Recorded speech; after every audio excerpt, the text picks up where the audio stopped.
Sir నమస్కారం. మాజీ మంత్రి జగదీశ్వర్ రెడ్డి గారితో నేను సంపూర్ణంగా ఏకీభవిస్తూ, వాస్తవంగా నేను ప్రెస్ మీట్ చూసి చాలా బాధపడ్డాం. రైతుల ఆవేదన పట్టించుకుంటలేరు వీళ్ళు. కానీ నిజంగా ఫీల్డ్లో మేము రైతు బిడ్డలమే, రైతుల బాధలు కళ్ళ ముందు కనబడే మేము నిన్న గౌరవ వర్కింగ్ ప్రెసిడెంట్ రిక్వెస్ట్ చేసాం. ఈ రిక్వెస్ట్ అయితే పొలిటికల్ రిక్వెస్ట్ కాదు, ఇది ప్రజల నుంచి వచ్చే రిక్వెస్ట్. ఈరోజు మళ్ళీ కూడా డిమాండ్ చేస్తున్నాం. ఉత్తమ్ గారికి అవగాహన లేదు దీని మీద. బ్యారేజ్, మేడిగడ్డ బ్యారేజ్ ఎప్పుడు అవసరం పడుతుందంటే, మరీ ఎండాకాలంలో చాలా స్లోగా ఫ్లో ఉన్నప్పుడు టు అరెస్ట్ ద వాటరు మనం అప్పుడు వేసుకొని కన్నెపల్లి పంప్ హౌస్ను నింపుతందుకు అప్పుడు మనం బ్యారేజ్ వేస్తాం.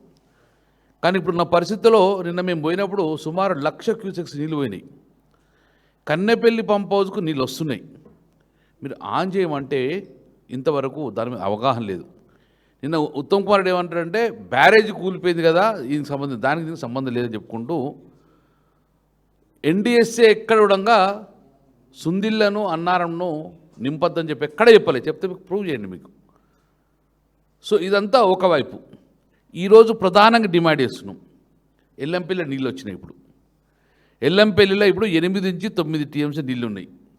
ఇప్పుడు ఆన్ చేయండి ఎల్లంపల్లి నుంచి. ఎల్లంపల్లి చెత్తేయండి. ఇప్పుడు ఎల్లంపల్లికి అయితే ఏం ప్రాబ్లం లేదు కదా.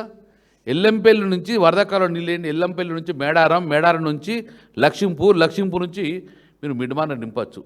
ఆ ఎన్ రూట్లో ఉన్న వరదకాల్లో ఉన్న వేలాది ఎకరాలు, వేలాది మోటార్లు, వేలాది తూములు నింపుకోవచ్చు కదా.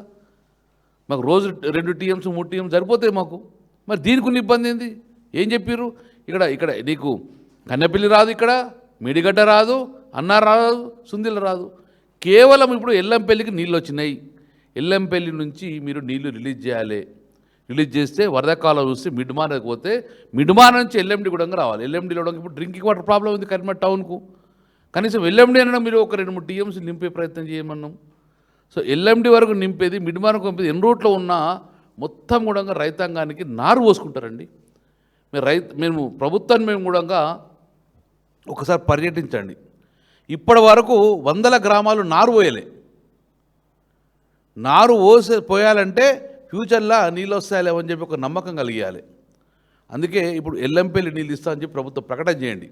మేము వదిలేదు. మేము డెఫినెట్గా మళ్ళీ పోతాం, మళ్ళీ పాదయాత్ర చేస్తాం. ఒకవేళ వారం రోజులు, నిన్న మా కేటీఆర్ చెప్పిన వారం రోజుల్లో మీరు నీళ్ళు రిలీజ్ చేయి. కన్నెపల్లి నుంచి ఇస్తారా, ఎల్లంపల్లి నుంచి ఇస్తారా? కానీ మొత్తానికైతే మిడ్మానేరు, ఎల్ఎండి ఇవన్నీ నింపకపోతే మళ్ళీ డెఫినెట్గా 50,000 మంది తీసుకెళ్తాం, మళ్ళీ పాదయాత్ర చేస్తాం. కాబట్టి ఇప్పటికైనా బేషజాలకు పోకండి, ప్రభుత్వం బేజాలకు పోకండి. నీళ్ళు సఫిషియెంట్గా ఉన్నాయి, కింద సముద్ర పాలు అవుతున్నాయి, దాన్ని రైతుల పాలు చేయాలని చెప్పేసి మా ప్రధాన డిమాండ్. దీన్ని ఇప్పటికి కూడా వదలం. మళ్ళీ డెఫినెట్గా మళ్ళీ చలో కన్నపల్లి, చలో ఎల్లంపల్లి మళ్ళీ పోతాం. కాబట్టి ఆ దుస్థితి ప్రభుత్వం తీసుకురాకండి. కాబట్టి వెంటనే నీళ్ళు ఇవ్వమని చెప్పి మా ప్రధాన బీఆర్ఎస్ పార్టీ డిమాండ్.